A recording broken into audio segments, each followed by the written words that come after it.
Arnulfo realizava missões na fronteira norte do Brasil na década de 60 e acompanhou bem de perto a migração de índios e missionários na região.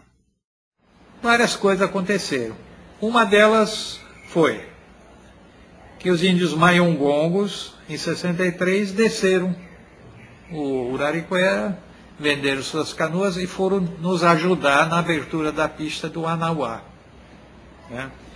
Além de o Linguistical Summer Institute dos americanos, que fazia pesquisa de decifrar ou de catalogar ou de colocar as linguagens Yanomamis, para que pretendiam traduzir a Bíblia para a língua deles, né?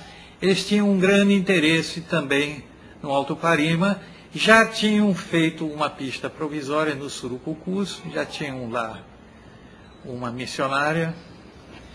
Outro acontecimento, missionários americanos que estavam trabalhando com os Waiwais no Essequibo, no sul da Guiana Inglesa,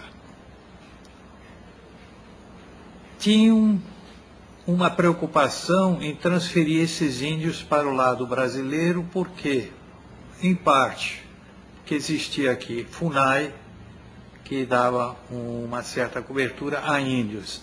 Por outro lado, né, a ameaça do governo Jagan, né, que era, na época, da turma do Fidel, e havia uma certa histeria quanto ao comunismo de Cuba, e esse Jagan teria ameaçado que acabaria com todos os missionários americanos na Guiana Inglesa. Ironicamente, a história índio missionário se transformou numa facada pelas costas. Está aqui todo o problema da sistemática esterilização do estado de Roraima através de áreas indígenas maiores que muitos países do mundo. Os Waiwai que vieram de avião se deram tão bem no Brasil que já tem terra demarcada em 3 estados. Uma área, por enquanto, maior que a Holanda. Acorda, meu povo! É interessante, porque existem aquelas diretrizes que o Congresso Nacional considerou apócrifo o documento em 87, quando fizeram uma CPI, aquela diretriz Brasil número 4. Lá existe um item que diz que é nosso dever ensinar o índio a ler e escrever na sua língua materna, incutindo-lhe audácia, determinação e até um pouco de espírito agressivo para que aprenda a defender o seu direito.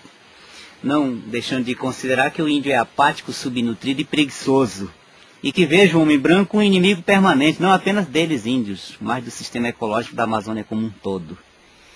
E que veja o missionário a sua única salvação. Então muitos indígenas hoje, onde a Igreja Católica realmente atuou, eles conseguiram colocar e fazer essa diretriz valer, ainda que seja apócrifa, mas ela é observada, ela é cumprida literalmente. Hoje muitos indígenas não gostam de você que é um brasileiro ou de tantos outros que são brasileiros, mas convivem diuturnamente com padres, que muitos deles estrangeiros, né? Nesta foto, o Papa cumprimenta o Tuxaua Terêncio, outro líder indígena da Raposa Serra do Sol. O homem vestido de padre é Diórdio Dalben. A história dele é conhecida em Roraima. O padre guerrilheiro. Podemos procurar inicialmente por um nome chamado Diórdio Dalben, entre a lista dos condenados à morte dos rebeldes da OAS, na Argélia. Ele, fugindo através da África, foi parar em Moçambique, onde encontrou um outro italiano. Jorge Dalben era filho de italianos, era colono na Algéria, tinha todo interesse de que a independência da Algéria não acontecesse. E era especialista em insurreição. Trabalhava no serviço secreto francês. E foi uma preciosidade para o padre Aldo Mongiano recrutar este senhor, que ele ajudaria para organizar os movimentos de rebelde que a Consolata, infelizmente, pelo mundo afora, sempre está ligada a movimentos de rebeldia e a movimentos de revolução, revolucionários, né? Bom, caíram na mão das tropas portuguesas, foram condenados à morte, foram negociados, levados para o Vaticano, querendo se livrar deles, fez uma proposta de mandá-los para o Brasil. O governo Geisel não os quis. Surgiu uma crise da igreja com o governo Geisel. Depois o governo Figueiredo aceitou, na condição que fossem mandados para bem longe. O bem longe é Roraima. Aqui chegaram, caiu a sopa no mel. Né? Em 20 anos eles transtornaram completamente a organização agrária, a organização rural do Estado, né? Conseguiram introduzir o preconceito religioso. Né? Então, era a Consolata contra missões americanas. Né? O preconceito racial, introduzir o preconceito racial. Índio para cá, não índio, ou branco para lá. Né? E conseguiram introduzir uma mentalidade de guerra e conquista. Conseguiram convencer uma boa parte dos índios de que eles poderiam ser um país independente, que eles poderiam ter suas terras, que eles ganhariam muito dinheiro, que as ONGs europeias iriam ajudar. Quem começou a implantar isso foi o padre Jorge, e eu digo, nós fomos o culpado. Culpado por quê? Ele chegou com um catequizador. Quando ele saía daqui, ia para a casa do seu Jair, que era um fazendeiro, passava de 10 dias comendo, bebendo, cavalo para ele andar para tudo enquanto é canto. Saía da casa do Jair, ia para o Santo Antônio do Pão, casa do Cicimota. Passava 10, 8 dias lá, 5, 6 dias e continuava a viagem dele. Ia para o Caju. Quando chegava no Caju, ia para a casa do Brasil. Passava 4, 5 dias comendo, bebendo galinha do seu pato, que ele veio batizar, veio fazer isso, fazer aquilo.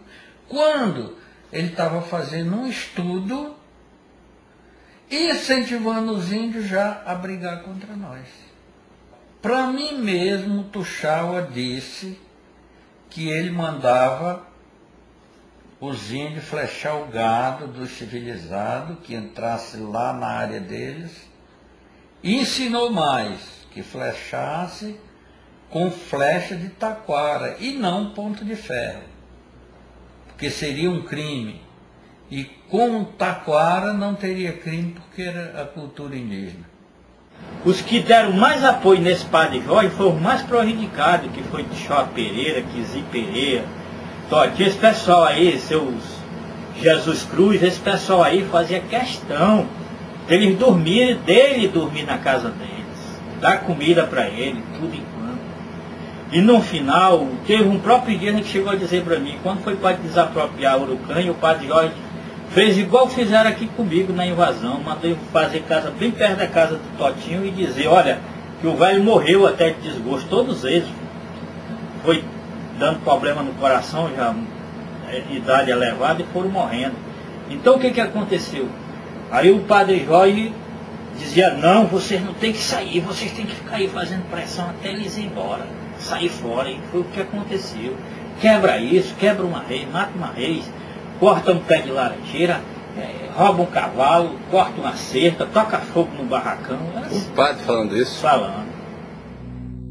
Curica, casado há décadas com uma índia macuxi da região, é um dos que estão sendo forçados a abandonar a casa, os parentes e os amigos na Raposa Serra do Sol, graças ao trabalho de padres e missionários que prestam contas dos seus atos somente a autoridades estrangeiras.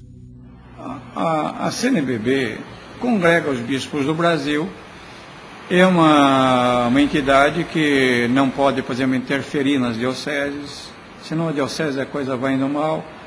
Nós não temos autoridade para isso. Nós simplesmente coordenamos todo o episcopado brasileiro, tentamos colocar linhas comuns, não é? e caminhar na mesma direção. Porque, como você sabe, há muitas tendências, e a Igreja Católica, ela nesse sentido, é muito democrática. Nós temos desde as pessoas que, como você diz, querem só a oração, como pessoas que só querem a ação, né? E várias tendências. Então, tudo isso está dentro vamos dizer assim, como o Rio Negro, tem as margens, né? Então, caminhando dentro dessas margens, e na mesma direção que é o mar, aí cabe muita gente, né? Então, a CNBB tem as mais variadas tendências de bispos, né? Procura realmente coordenar tudo isso para que caminhe na mesma direção. Agora, não tem poder de interferir nas dioceses. Quem tem poder de interferir nas dioceses é a Santa Sé. A Santa Sé que pode tirar o bispo, pode repreender o bispo, pode chamar a atenção, etc. Mas é a Santa Sé. Será que transformar o mestiço Brasil em povos segmentados e rivais estava nos planos de Jesus? É preciso insistir no conceito de etnia, para que desse modo seja despertado o instituto natural da segregação, do orgulho de pertencer a uma nobreza étnica, da consciência de ser melhor que o homem branco. A quem aproveita isso? Eu creio que o Estado brasileiro está sendo muito desumano com o seu próprio povo, com o seu próprio patrimônio, que é o povo, que deveria receber mais estímulo, mais apoio, mais assistência em todos os aspectos. É ignorado, tudo não tem que sair, porque lá tem índios, como se índios não fossem pessoas também com ideais, com sonhos. Eu não me sinto diminuído nessa questão de o Brasil não ter atendido isso. Eu lamento isso, e eu digo que essa questão não acabou, né, porque só seria uma questão consumada se não tivesse seres vivos lá, se não tivesse pessoas humanas lá. Mas como tem, nós estamos aí permeando um processo que vai se prolongar por muitos anos. Mas fica isso na história gravado assim como se o Estado, realmente, a presença do Estado tivesse paralisado a região, desabitado a região, não tido nenhuma política de incentivo, de apoio àquele povo. Alguém pode pensar, não, mas os indígenas que vão governar daqui para frente. Eu não vejo assim. Com esses interesses internacionais, eu só vejo que os indígenas... Manchetes sobre índios e meio ambiente são sempre apocalípticas e dramáticas, como esta, onde os radicais da Raposa Serra do Sol afirmam estar dependendo da retirada dos arrozeiros para poderem trabalhar.